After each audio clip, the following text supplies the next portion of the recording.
Thanks for clicking on the video. I hope you enjoy it. This is kind of my tutorial slash showcase on beating Sigrun on the hardest difficulty without taking any damage. Some things I can control. There are some things that I kind of got lucky with. And I'll explain that when we get to it. Now, before we start the video, I'd like to explain that the 4 runic attacks I'm using are Leviathan's Wake and Ivaldi's Anvil for my Leviathan Axe. And then for my Chaos Blades, I'm running the Rage of the Furies, I think it's called, for my light runic attack. And then for my heavy runic attack, it's the one that makes Pillars of Flame. Unfortunately, I can't think of the name off the top of my head. But right there, I wanted to position myself with my back facing where we enter the area, because I think that gives me the most amount of room so she doesn't back me into a corner when she comes out and does this attack. So that's why I always like to start the fight the way I started it right there. Now, I'm going to be pausing and playing the video as we go on. I realize that's annoying. I realize my mic quality is pretty bad. I also realize the video quality is pretty bad. And I apologize for this. I'm not in a place right now where I can afford high quality video and recording equipment, so this is what I'm running with. I'm basically just using the average mic and just used the recording function on my graphics card for my computer and for the PlayStation itself. So I'm not running on high tech here, so you'll have to bear with me. But the quality of the gameplay, I'm happy to say, is much better than the quality of the video. But as we get into it, she always starts the fight with these wing attacks, so always block as soon as you stand up after she slams you down. And when she does the attacks, there are a few different attacks she can do after that. She can either, after she does 2 cycles, she can do a parryable scythe attack. She can do the unparryable wing jab, or she can continue with 2 more cycles of wing attacks. In this case, she just disengaged, and I think she throws some wing towel or wing shurikens, and then every time she does that attack right there, where she does the unblockable wave on the ground, she always, 100% of the time, follows it up with a parryable scythe attack. So if you see that wave attack, get ready to parry the next attack. It's going to be a free opening and free damage. So I always like to use my runic attacks after a parry or after a shield bash. So since I got this parry, I am immediately using my Ivaldi's Anvil, and then I'm immediately following that up with a Leviathan's Wake. I'm recalling the axe, and I'm getting 3 or 4 hits in, and then I'm backing off. You never want to get too engaged, because every now and then she can follow up an attack with one of her wing jabs, and if you're stuck in an attack animation and she does a wing jab, you're out of luck. Also, I see that she's doing I see that she's blocking. Anytime she's blocking, Shield Basher gives you some free damage. Since I got a Shield Bash, I switch to my Chaos Blades, and I go for my 2 runic attacks. I go for the Pillar of Flame, and then immediately out of that, I use my Rampage of the Furies, or whatever it's called. And this one's kind of dangerous to use sometimes, because if she doesn't get stun locked, she can attack you while you're doing it, and you're, again, stuck in animation. So you don't want to get too overzealous with that. Now, in this attack she just did, she did the 2 cycles of wing attacks into the parryable scythe attack, so I knew to parry right there. I followed up with a few attacks. I do that to plant a little bomb on her, switch to my Leviathan's axe, and you see her go up for that right here.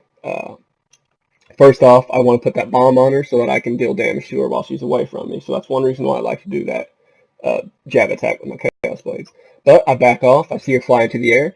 Now, when she flies into the air, she's got a few different things she can do. She can either throw a flurry of her Xena Warrior Princess disc statue, which you need to block because you cannot dodge them. Or she is going to throw a straight line of those disc statue. Those are unblockable. You have to dodge them. She can do her Scythe blinding attack, which can only be interrupted by throwing your axe at her. And she can do her just straight up blinding attack, which cannot be interrupted by throwing your axe at her on Give Me God of War difficulty. The only way you can avoid taking damage or avoid being blinded by this attack is to turn around. So just press down on the D-pad And then obviously you see that nothing happens. So if you're playing on a lower difficulty, anytime she flies into the air, if you throw your axe at her, it'll knock her on the ground and she'll get stunned. But on the hardest difficulty, the only attack you can knock out of the air with is the blinding slap attack. With this regular blinding attack she does, you can just turn around and you won't take damage. So wait until you see the red go away behind you and then turn back around, sprint up, and you get a few free attacks if you can get there quick enough. I was not able to get there quick enough. Okay, ice attack, pretty standard. Block the blues, and then you see the big one coming, dodge that. Now she's dodging in for a scythe blinding attack. Anytime she does that, you want to dodge away on the first one, and then dodge to the right on the second one. She's always going to follow up that first attack with a second blinding scythe attack. The first one you see coming, dodge away, get as far away as you can because it's an AoE blast. Second one, dodge to the right, and she'll attack over you, and then you can get some hits on her in the back. She blocks, scythe attack, get a few attacks in, back off. Never get too overzealous or she'll start attacking with this and you'll get caught. Okay, I kind of got lucky there. I saw her come up with that, just dodge to the right, pretty easy. Those are pretty easy to get out of the way. Meteor attack. Okay, now this is something I want to showcase. This is important right here. Now, you need to pay attention in this fight. It's crucial to pay attention what direction she is dashing. If she dashes to your left or to her right, she is going to immediately follow up with wing slashes. So she's going to come in and do some wing slashes. This means you need to be blocking. So if she dashes to her left, she's coming in for wing slashes. So get ready to block. Now, okay, I saw the parry coming. Parry or get a few hits in. If she dashes to the right, she is always going to come in with a jab attack. So always, if she dashes to the right, be ready for that jab attack. See, she dashed to the right. See that? Perfect timing. She dashed to the right. I know she's coming in for the dodge attack, or not the dodge attack, the jab attack. So I know to dodge to the right. Never dodge to the left. If you know a jab attack is coming, it's going to hit you. Always dodge to the right. So easily avoidable. Blocks. All right, give me a few free hits in. Anytime she blocks, she'll bash that, and that's probably the safest time to use any of your runic attacks. Now right here you see her scythe attack. She jumps up into the air. She's going for her ultimate blinding attack. It might just be me. I might just not have a defense or whatever, but when she lands this attack, I'm dead. Like 100%, doesn't matter how far away you are, doesn't matter what direction you're facing. If she lands it on Give Me God of War difficulty, you're dead. So you always want to make sure you knock her out of the sky. I always wait until the last second because I want to make sure that's the attack she's doing. Because if she's doing a different attack and I try to throw my axe at her, it's going to fuck me. Okay, she does her 3 little Valhallas here. Run in, get a few hits in. The pattern is not too hard to get used to. Now that right there, I got kind of lucky because her jab attack, as far as I can tell, she can do it anytime she wants to. It's just that she typically always does it after a dash to the right. Now right here, you can see that she just kind of decided to do it, and I kind of just happened to dodge in the right direction. I kind of got lucky right there, and I'm not afraid to admit it. Okay, wing slashes. Backs up. Okay, these are the ones you want to block. Okay, she's doing a blinding attack. Turn around, pretty easy. Get a few hits in.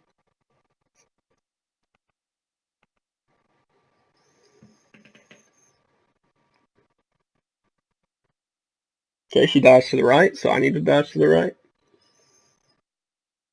The big component here is keeping an eye on her movements. That's how you know what attack she's about to do. Again, I saw her dash to the right. I knew a jab was coming, so I immediately dodged to the right.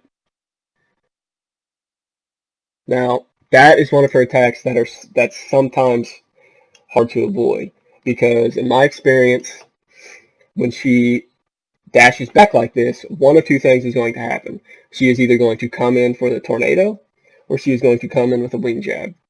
It seems like she does a tornado more often, but I have been hit with a wing jab when I thought she was going to do a tornado, and vice versa. So this one is kind of rock, paper, scissors, and you kind of got to get lucky. I just happened to expect a tornado, and she did tornado, so I got kind of lucky. If I tried to dodge it, I'd have got caught, and I'd have taken damage. So I got a little lucky here, but she did the tornado, and typically always be ready to dodge after a tornado because she will almost every time follow that tornado up with a Valhalla. So if you see a tornado, get ready to dodge out of it. Okay, now she is going to follow up with a parryable.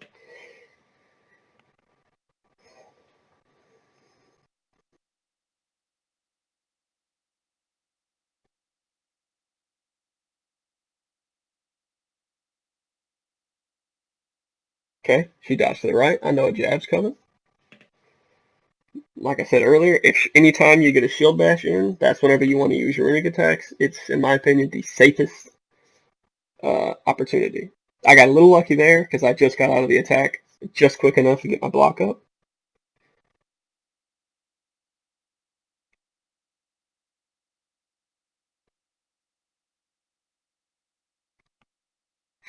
Also, again, I got a little lucky there because right there, I kind of got a little ballsy. When she blocks, you've got a few seconds before she shield bashes you. So if I wanted to be safe, I'd have just backed off and I'd have said, live another day. But I got a little ballsy and I was like, I'm going to get shield bash in. And I probably got there a millisecond before she did that shield bash. So I got a little lucky right there.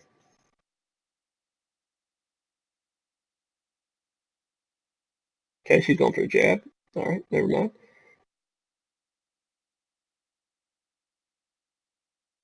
I will say that was weird. She normally does 3 Valhallas in a row. She hardly ever stops at 2.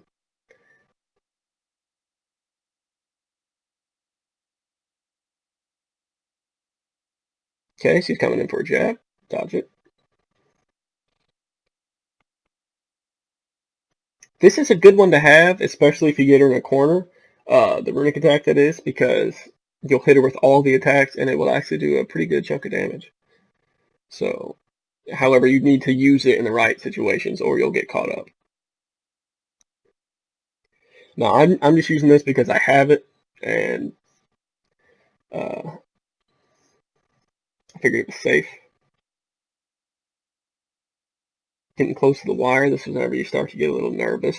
It's whenever I start to get a little nervous. Don't want to mess up. Don't want to get too overzealous. Get a few hits in and back off. Don't try to go overboard here. Okay, she's dodged to the left, so no wing slashes are coming up. Get ready to block. Okay, she's doing a Valhalla. See how she did the tornado? Now she's doing a Valhalla. Always be ready for that.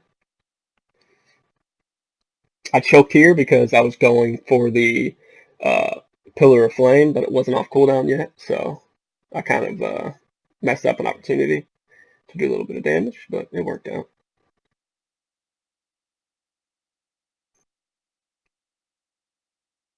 Okay, now I get it off.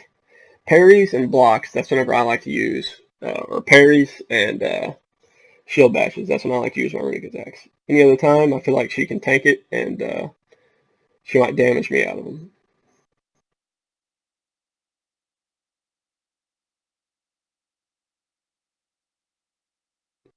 Okay, she's going to go for a swooping attack, so you want to dodge it.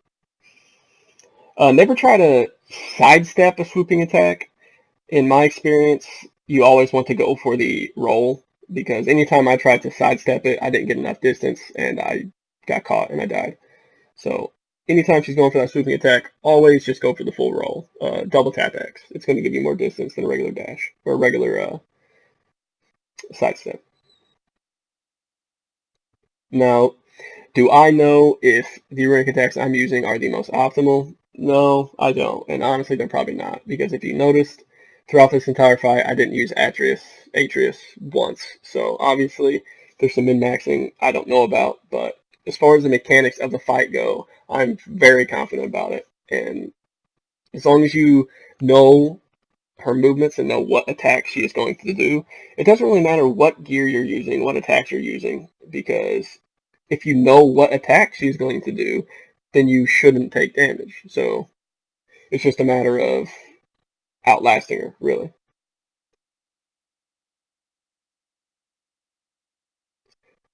The best offense is a good defense, so to speak. Okay. Got a little lucky there. That was I timed that probably as best I could. I turned around right before she exploded, so I barely missed that. Get down to the wire here.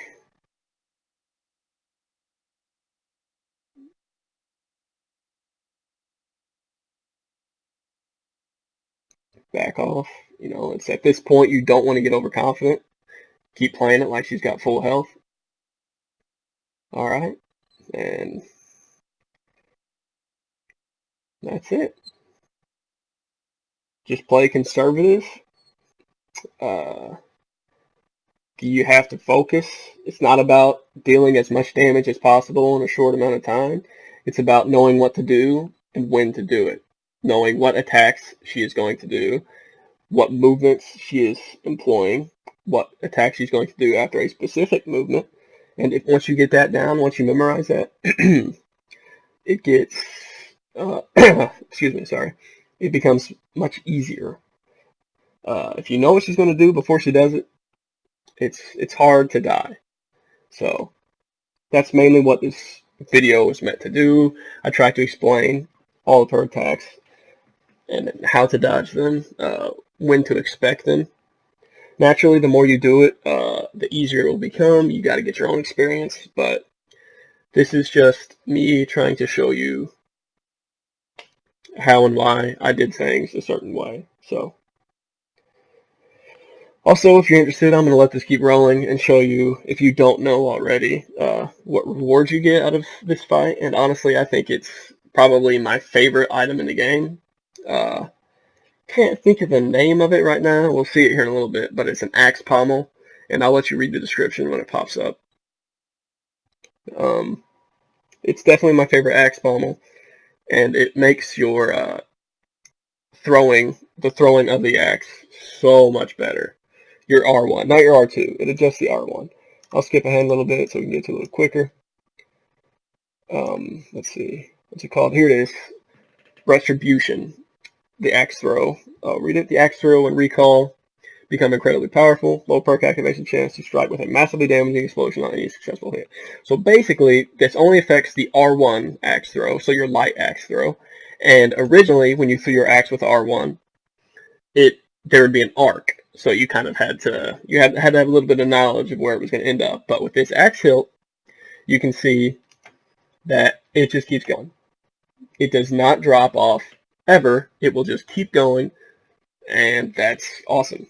Including, in addition to that, on its way back, you don't necessarily have to position yourself for it to hit enemies anymore. It will seek enemies out on its way back to your hand and hit them in the back. So if you throw your axe at a guy in the back of the crowd, and there's 4 guys in front of it, it's going to hit all 4 of those guys on the way back. Doesn't matter where you're standing.